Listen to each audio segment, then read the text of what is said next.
उन्होंने अपनी भाषा का विकास किया, जन जन तक पहुंचाया, संकुचित विचार नहीं रखा और पूरे ब्रह्मांड में फैल गए।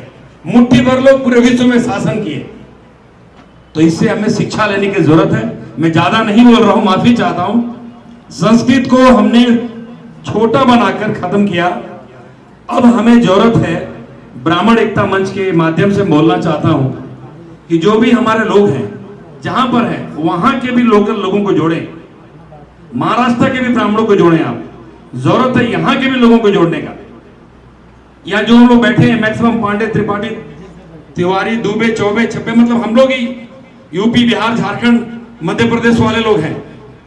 जरूरत है हम जहां रहते हैं वहां के भी समाज को अपने साथ लेके चलने का। वो लोग भी आपके साथ आएंगे, आपका संगठन बहुत मजबूत होगा। दूसरी बात मैं ये बताना चाहता हूं कि देखिए, एक बात और भी कहा गया है, संस्कृत में नहीं जानता हूं, सुनते आता हूं, संगे शक्ति युगे युगे। हम जहां पर हैं, जिस जगह पे हैं, चाहे हम प्रधानमंत्री कार्यालय में हैं या एक चपरासी हैं, हमें हमेशा दिमाग में रखना चाहिए कि हमारा एक गरीब भाई जिस समाज से हम आते हैं, मुझे ये कहने में जरा भी दुख नहीं होगा कि लगभग जितने भी ब्राह्मण हैं 95% लोग आज या 3 पीढ़ी पहले या 5 पीढ़ी पहले पूजा पाठ वाले या छोटे किसान ऐसे ही परिवार से आते होंगे और वहां से ही अपना स्थान बनाया होगा। तो हमारा जो बैकग्राउंड है विद्वता का रहा है। हम जन्म से ही विद्वान होते हैं। कोई शिक्षा उच्च प्राप्त कर ले और कोई नहीं भी करे तो भी उनके अंदर विद्या की विभूति होती है, लेकिन हम आर्थिक रूप से बहुत पिछड़े हैं। आज भी हमारा समाज आर्थिक रूप से बहुत ही पिछड़ा है। तो हमें ये हमेशा सोचना चाहिए कि हमारे समाज का कोई भी व्यक्ति कहीं भी मिल जाए, जरूरत नहीं है पता। करुणाशंकर मिश्र जी के शुभ हाथों से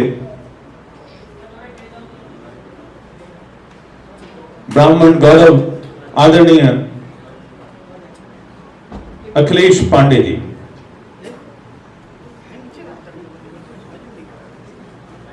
मित्रों, आज ये ब्राह्मण एकता मंच के तत्वधान में हम उपस्थित हुए हैं और थोड़ी मेरे गले में प्रॉब्लम हो गई 2-3 दिनों से, तो बोलने को कुछ खास रहा नहीं, क्योंकि हमारे पहले जितने भी पूर्व के वक्ताओं ने जो अपनी बातें रखी वो बहुत ज्ञानवर्धक थी, हमारे समाज के लायक थी।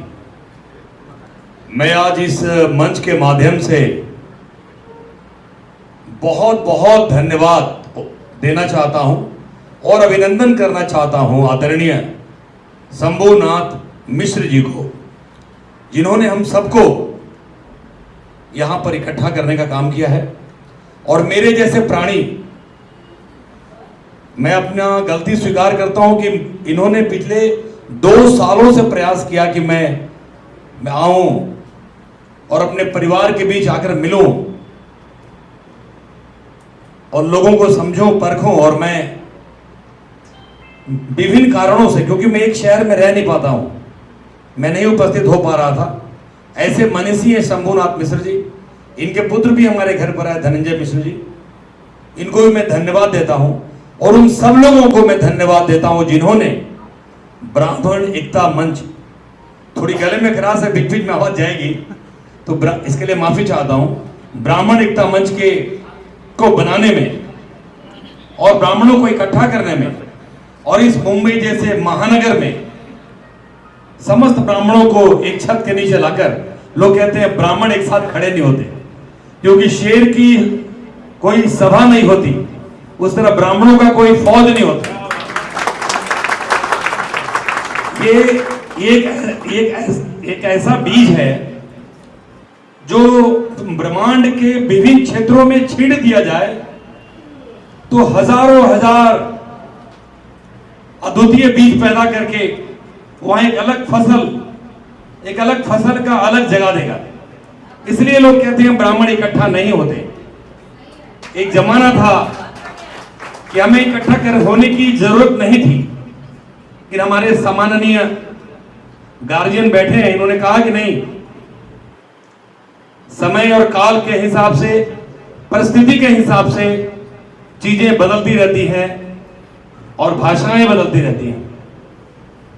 देखिए, पूरे ब्रह्मांड का भाषा था संस्कृत और सारे ब्राह्मण संस्कृत बोलते थे, लेकिन थोड़ा हमें उदार बनना पड़ेगा। हमने क्या किया, हमने सोचा कि ब्राह्मणों का ही भाषा है संस्कृत, इसे बांट देंगे, लोग सीख जाएंगे, लोग विद्वान बन जाएंगे। ऐसी गलतफहमी करके हम अपनी भाषा को इतना समझ दिए कि विश्व में हमारे जैसी भाषा लगभग खत्म के कगार पे है। और हम भी, कोई भोजपुरी बोलता है, कोई अवधी बोलता है, कोई अंगिका बोलता है, कोई मराठी बोलता है, हम विभिन्न भाषाओं में बट गए मूल संस्कृत छोड़कर। और एक छोटे से ट्राइब थे जो ब्रिटेन में रहते थे, वो ट्राइब थे, छोटे आदिवासी, जिनको आज हम अंग्रेज कहते हैं। और अंग्रेजी बोलना हमारा सम्मान लगता है। जो HAND हैंड बोलते हैं और HAUR हावर नहीं बोल के आवर बोलते हैं, जिनको उच्चारण भी ठीक से नहीं करने आता, ऐसी भाषा ने की क्या आप उसको उसके जाति के लिए मदद कर रहे हैं, लेकिन कहीं ना कहीं उस पर आपको ध्यान देना चाहिए। इसी से आपका समाज आगे बढ़ेगा। मैं भी, हमारा झारखंड में जहां से प्रेम प्रकाश पांडे जी आते हैं, बहुत ही अच्छे वक्ता है, हमारा नाम इन्होंने इतना बार लिया कि मुझे भी खराब लगने लगा। हमारा वहां स्टील प्लांट है, लोग हमसे कहते हैं, बहुत बड़ा, मैंने लगभग 0.5 मिलियन टन का स्टील प्लांट मैं चलाता हूं, और पहला मैं ब्राह्मण देश का प्रथम पावर प्रोड्यूसर हूं। हमारी फैमिली पहली पावर प्रोड्यूसर है। लोग कहते हैं आपके प्लांट में इतने सारे मुखर्जी, बनर्जी, बंगाल बॉर्डर का एरिया, चटर्जी, ये पांडे, दुबे, चौबे, छब्बे, इतने लोग रहते हैं। आखिर ये गार्ड से लेकर ड्राइवर तक, यहां तक तो खाना बनाने वाला कुक भी आप महाराज राजस्थान का रखे हैं, शर्मा जी को। ऐसा क्यों? हमने कहा नहीं, ऐसा नहीं है। लोग ये सोच के आते हैं कि ये पांडे जी का प्लांट है, तो लोग जानबूझ के जो टाइटल नहीं भी रखता वो लिख के देता है, और हम उसके काबिलियत पे उसको परखते हैं। थोड़ा हम इसलिए उनकी तरफ हाथ बढ़ा देते हैं कि इनको मदद कौन करेगा। हमारे पास आरक्षण नहीं है, हमारे पास रिजर्वेशन नहीं है, हमारे पास नौकरी नहीं है, कौन मदद करेगा। लेकिन काम लेने में हम लोग कोई कोताही नहीं करते हैं। या विशाल भगत आए हमारे यहाँ काम करते हैं, ये भी कहते हैं भैया ऑफिस में खाली पांडे, दुबे, चौबे, छब्बे आप ज्यादा रखते हैं। हमने कहा जान के नहीं रखते हैं लोग, इसलिए अपना पेपर भेजते हैं। हम इंफ्रा में काम करते हैं, तमिलनाडु, बॉम्बे, ये आपको पुणे से लेकर सतारा तक 6 लेन रोड हम लोगों ने बनाया है। तमिलनाडु भी हम लोग काम कर रहे हैं, यूपी, बिहार, मध्य प्रदेश, तमिलनाडु, उड़ीसा, ऐसे बहुत से राज्यों में हम इंफ्रा काम करते हैं, हमारी कंपनी। लेकिन कोशिश होती है हमारा प्रोजेक्ट हेड जो है वो कोई अपना रहे, ताकि उसको दर्द रहे कि हमारा जो बॉस है, हम लोगों की कंपनी। पहले मॉडल, एक्टर और एक बहुत बड़े बिजनेसमैन, आज यहाँ पे आपको ब्राह्मण गौरव से सम्मान किया गया है, क्या कुछ कहना चाहेंगे? देखिए, मैं समझता हूँ ये गौरव मेरा नहीं, समाज का गौरव है। और समाज ने मुझे ये गौरव देकर मुझे सम्मानित किया है, इसके लिए मैं अपने समाज को बहुत बहुत तहे दिल से साधुवाद देता हूँ, धन्यवाद देता हूँ।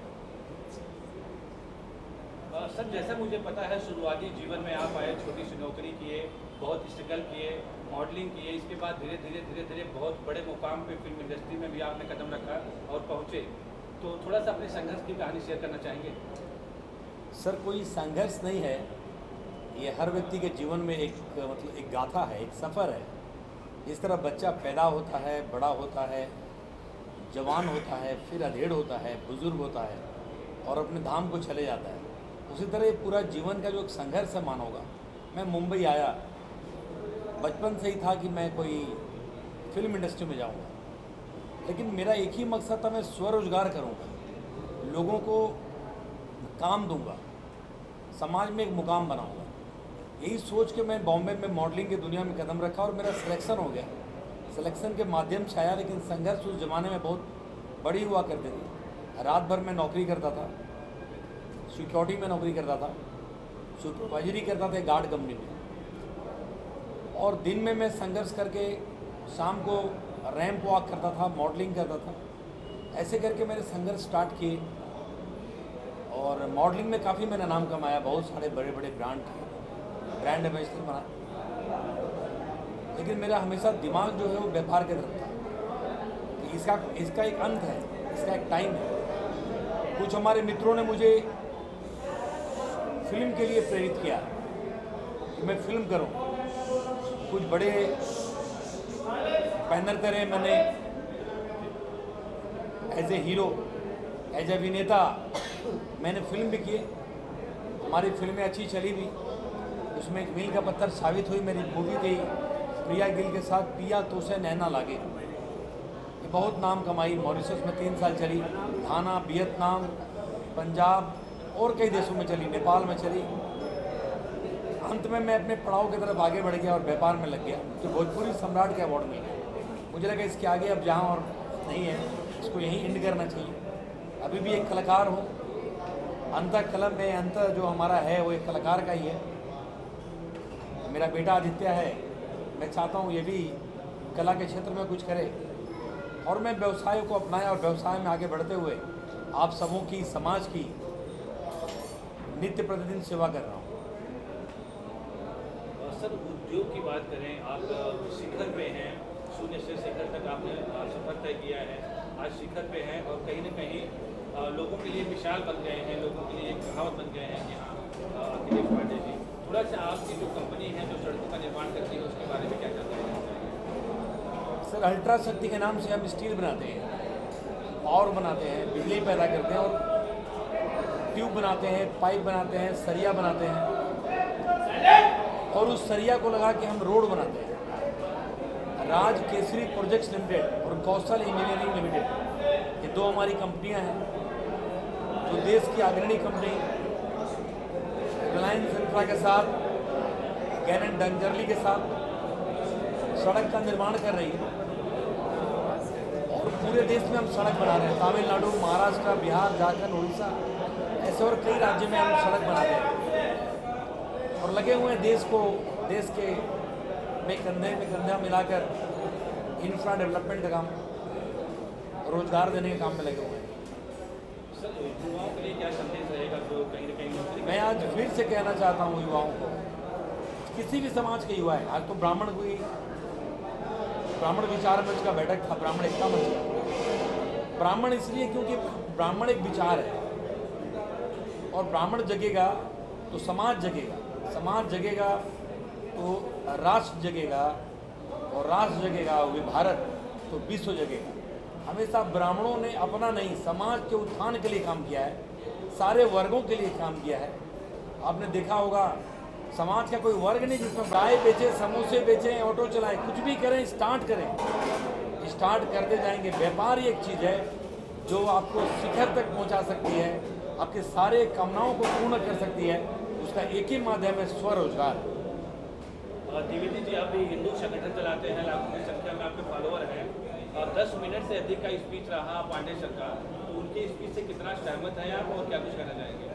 मैं 100% सहमत हूँ, क्योंकि पांडे जी ने जो बात की है वो जीवन की वास्तविकता के तहत की है और समाज के लोगों को आगे बढ़ना है तो नौकरी करने वाला हर व्यक्ति शूद्र है। जो शूद्र की परिभाषा है वही नौकरी है। तो मैं चाहूँगा अपने युवा वर्गों से, अपने समाज के लोगों से और देश की अगर उन्नति बढ़ाना है तो सभी लोगों से कि आप व्यापार करिए और ये आरक्षण या इसके चक्कर में ना पड़ करके अपने समाज का अगर उत्थान चाहते हैं तो आप जितना है छोटे से छोटे रोजगार से चालू करिए। मैं देखता हूँ मुंबई में लोग आते हैं, जैसे पांडे जी ने कहा कि आप नौकरी मत करिए, लोग सिक्योरिटी की नौकरी करते हैं, इसकी नौकरी ढूंढते हैं 15,000 10,000 की। उससे अच्छा है कि आप एक छोटा पान की टपरी लेकर के बैठिए, उसमें आप उससे ज़्यादा पैसे कमा सकते हैं और उससे आगे आपका समय अच्छा हो सकता है। आदित्य, मैं यहाँ पे आना चाहूँगा, क्या कुछ चल रहा है आपके प्राइवेट लाइफ में? बिजनेस के साथ साथ फिल्मों का भी शौक है आपको, तो क्या कहना चाहेंगे? तो एक्चुअली मैं ग्रेजुएशन कर रहा हूँ फ्रॉम मिठीबाई कॉलेज। उसके बाद आई एम गोइंग टू डाटा लंदन फॉर एक्टिंग कोर्सेज। तो my dad is there sending मुझे आप 1 साल की डिप्लोमा कोर्स लेके आप फिर बैठ के आगे काम करते हैं। I am totally very dependent on him only and I'm working on myself. अब प्रेरणा एक्टिंग करने की प्रेरणा आपको पापा से मिली? हाँ जी, पापा भी बड़े लेवल पे एक्टर रह चुके हैं। पापा मेरे इंस्पिरेशन के सोर्स हैं। बचपन से देख रहा हूँ पापा को, लाइक बचपन से 100 पुशअप मारते थे, मैं उनके ऊपर बैठ जा रहा था, लाइक बेटे देख 92, 93, 94, I was like dad you are my dad. ऐसा इंस्पिरेशन आया मेरे को लगा कि मुझे भी कुछ करना चाहिए मेरे डैड जैसा। मैं उनके जैसा तो एकदम बन नहीं पाऊँगा, बट मैं ट्राई करता हूँ कि 10% इनके जैसा बन पाऊँ। इट्स लाइक बस आप कुछ कहना चाहें तो प्लीज। नहीं, बस मैं आप सबों से यही आज आप लोगों को धन्यवाद देता हूँ, प्रेस मीडिया के लोगों को, कि आप समाज के ऐसे लोगों का जो जन जन तक पहुँच नहीं सकते, जो पब्लिक तक जा नहीं सकते, उन लोगों की आवाज़ हैं आप समाज के सच्चे आवाज़ बने रहिए और हमारे जैसे छोटे लोगों को समाज तक पहुँचाते रहिए। इसके लिए हमेशा मैं और हम लोग आपके आभारी हैं और हमेशा आप सब देश के समाज के आईना हैं। निरंतर आगे बढ़ते रहिए। धन्यवाद।